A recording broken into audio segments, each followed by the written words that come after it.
Սպիտակ, չոր, վարդագույն, կիսաքաղցր,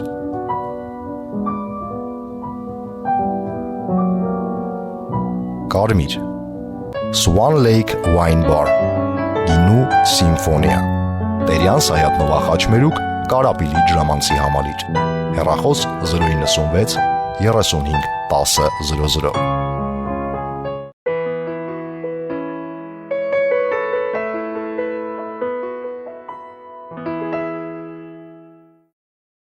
Ողջույն ձեր ռադիոն Թունիչի FM 106 եւ կես հաճախության վրա լրատվական ռադիոյի եթերում իր աշխատանքն է սկսում քաղաքակրթությունից քաղաքականություն հաղորդաշարը։ Տաղավարում աշխատում է Հայկու Հիմինասյանը, իսկ հաղորդաշարի մեր այսօրվա հյուրը Արաբագետ Սարգիս Գրիգորյանն է։ Ողջույն։ Բարև ձեզ։ Հարգելի ունկնդիրներ, այսօրվա հաղորդման առանցքում կրկին իսլամական պետություն Թուրքիա-Ռուսաստան հարաբերություններն են եւ զարգացումներ, սակայն այս անգամ ավելի իսլամական պետության դիտանկյունից։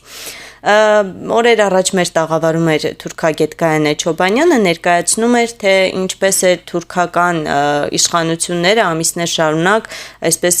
հակառուսական դրամատրություններ բարձրացրել երկրի ներսում եւ ասում էր, որ բնական էր, որ ինքնաթիռը պիտի խփեն, որովհետև այնտեղ ամբողջությամբ սպանված երեխաների նկարներ համացանցում կամ ռուս զինվորների վայրագություններ, ինչպես է Ռուսաստանը ոտնահարում Թուրքիայի շահերը եւ այլն եւ այլն։ Այսինքն թուրքական դիտանկյունից, թուրք ժողովրդի հասարակության դիտանկյունից ամեն ինչ նորմալ է եղել։ Սակայն մենք չենք խոսում շատ, չենք անդրադառնում իսլամական պետության դիտանկյանը, այսինքն այստեղ ինչպես են մեկնաբանում սա։ Շնորհակալություն հրավերի համար։ Ես կարծում եմ ամեն ինչ նորմալ կլիներ, եթե դա տեղի ունենար Թուրքիայում։ Այսինքն, եթե Թուրքիան անընդհատ այսպես բարձրաձայնում էր, որ թուրքոմանների երեխաներ են սպանվում կամ զոհվում այդ ավիահարվածներից, մեկ պարզ է, որ այդ ավիահարվածները Թուրքիայում չէին տեղի ունենում։ Եվ այդ քարոզչությունը հավանաբար տարվել է, ես չեմ հետևել ճիշտ ասած թուրքական մամուլին, բայց իմ կարծիքով տարվել է հենց այն հատվածներում, որտեղ որ իրոք թուրքոմանների բնակավայրեր են Սիրիայում եւ ռուսական ավիահարվածներն էլ այստեղ բավական ինտենսիվ բնույթ էին ստանում հենց դեռևս սեպտեմբերի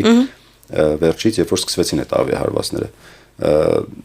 Դրա մասին խոսել ենք, որ հենց ավիահարվածները ինչու են հենց այստեղ, որովհետեւ այս հատվածներում հատկապես Իդլիբի, Հալեպի,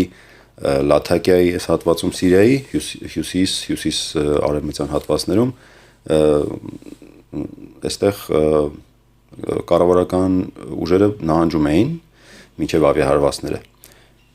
նաև այլ հարվածներում, բայց այստեղ ուղղակի կենսական նշանակություն ունի Բաշար al-Ասադի համար, որովհետև Լաթակիան համարվում է Ասադների բնօրրանը եւ այստեղի համար պարզ է, որ կառավարական ուժերը պետք է կատաղի մարտեր մղեին եւ անընդհատ զիջելով ուղղակի դիմեցին ռուսական կողմին Մոսկվային, որ նա աջակցի ավիահարվածներով, ինչը որ տեղի ունեցավ։ Ուղղակի այս հատվածներում շատ են թուրքոմանները, թուրքական ծագում ունեցող բնակչություն, որը երկար ժամանակ է, այստեղ են բնակվում եւ որպես էթնոդավանական փոքրամասնություն նաև եւս ճնշումների են ենթարկվել երկար ժամանակ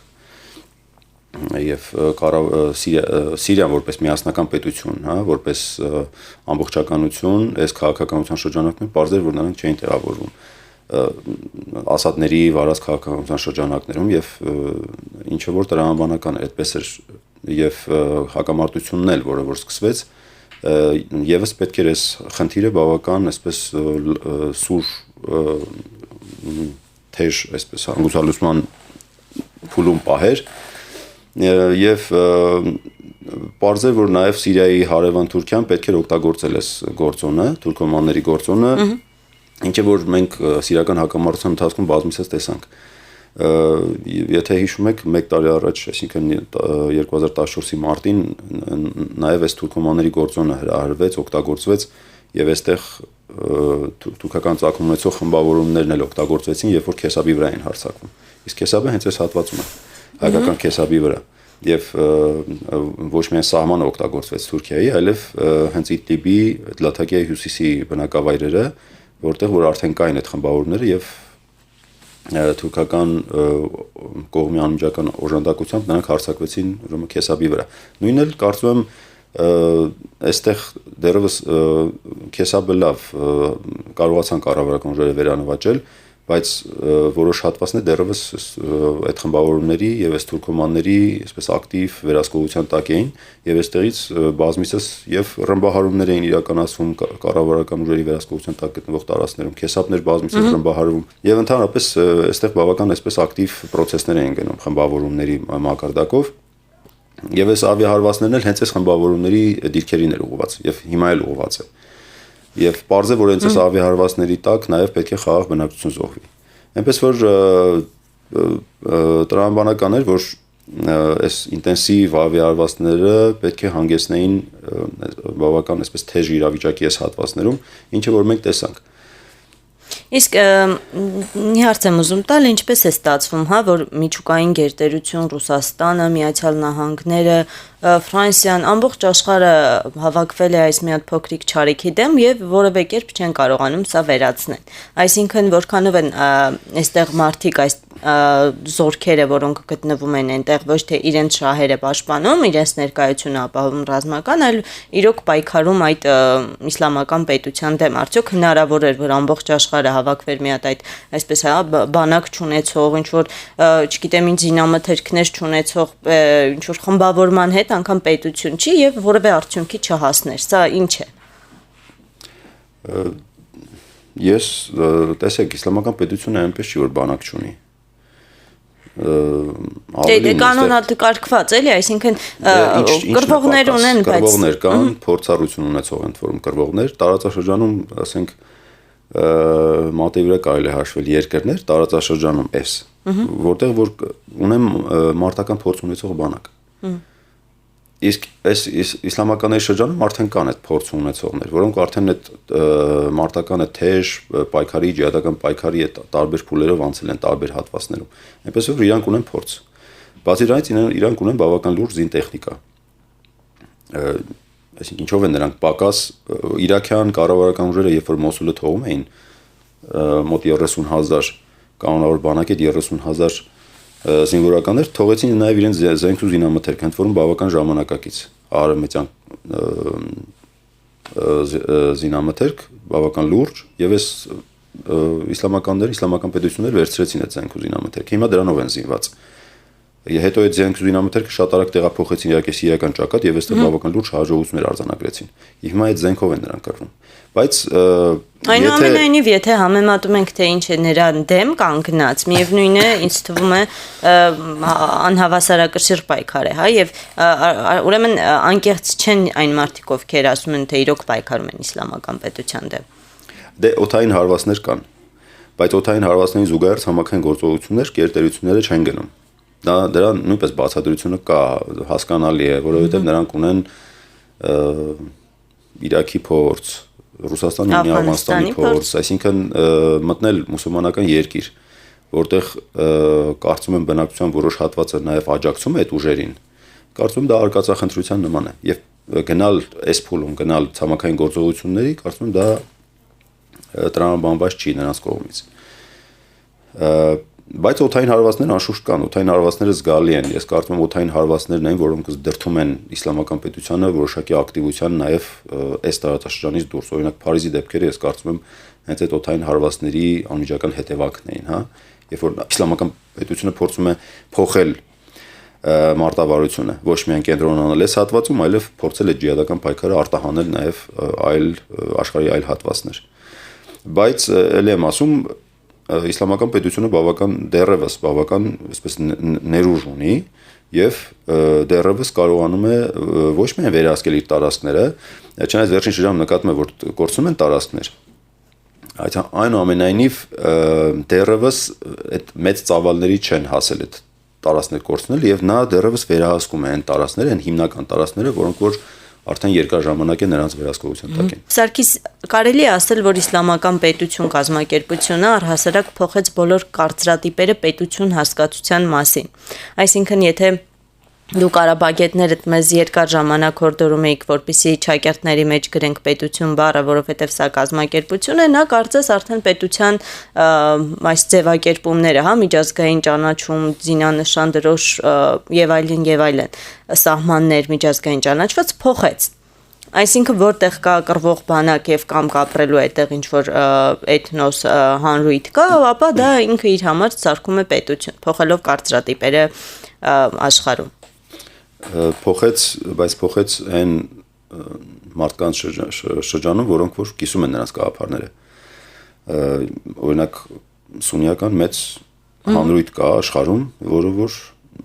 չեն կիսում։ Մեծամասնությունը չի կիսում նրանց գաղափարները։ Եվ չեմ կարծում նրանց մոտ իսլամական պետությունը փոխեց այդ կարծրատիպը պետության ընկալման,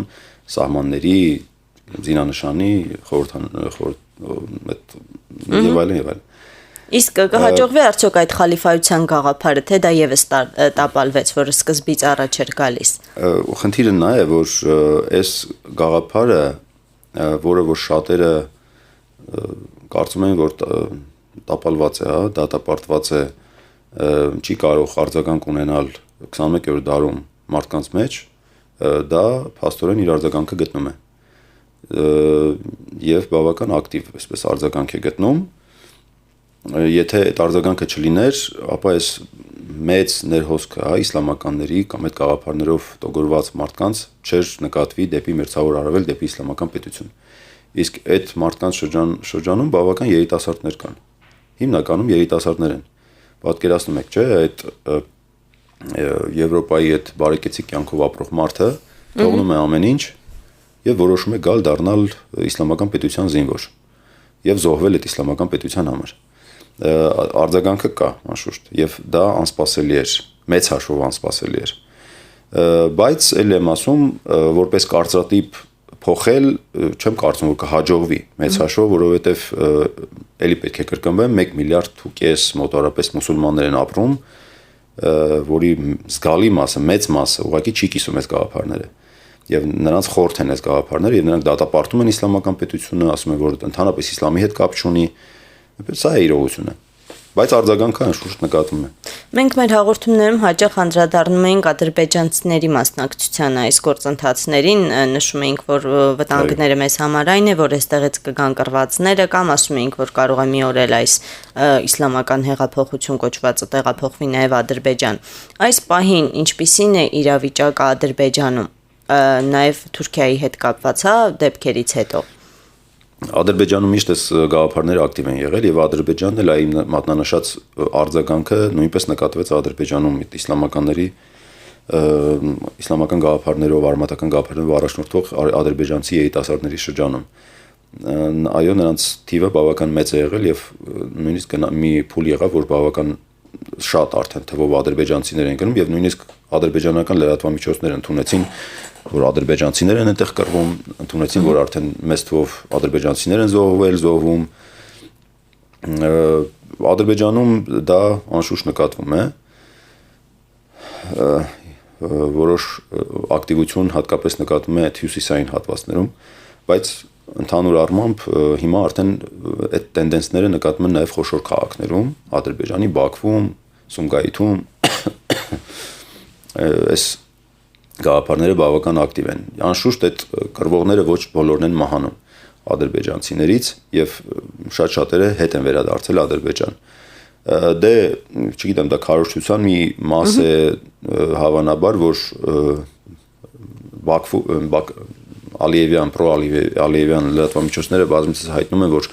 հետապնդումներ են իրականացնում, ձերբակալում են այդ